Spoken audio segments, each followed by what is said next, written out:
Good morning. Good morning to you. This is the day the Lord has made. We will rejoice and be glad in it. Another beautiful day that the Lord has allowed us to see, to witness. I was thinking about a longtime friend that I worked with years ago, early on in my career. And she was sharing a story with me about her husband who had given his life to Christ. And that husband was on fire for the Lord. And she was telling me how he went back to the street corner where he hung out. And many of the guys that he hung out with were still hanging on that street corner. And he just went there to dialogue with them, talking about friendship and where he's at in life.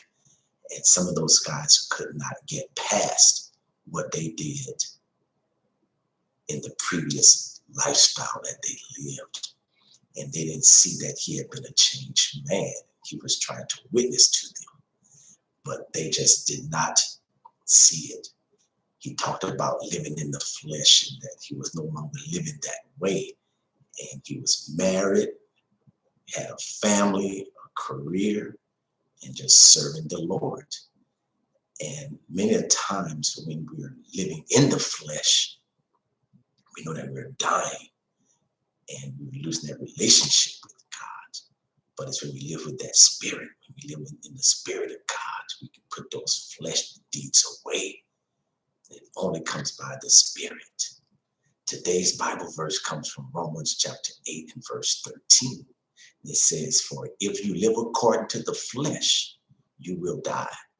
But if by the spirit you put to death the deeds of the body, you will live." Okay? So we all have lived according to our flesh. But when we start living for God, being spiritual minded, we put to death our sinful deeds and we live for God. So as you go on this day, just continue to ask God to show up in your life, to work through you, and that you live in the spirit and your light will shine amongst everybody. So remember, live by the spirit. Okay? So hey, have a blessed day in the Lord. And Lord's willing, I will see you soon. Goodbye.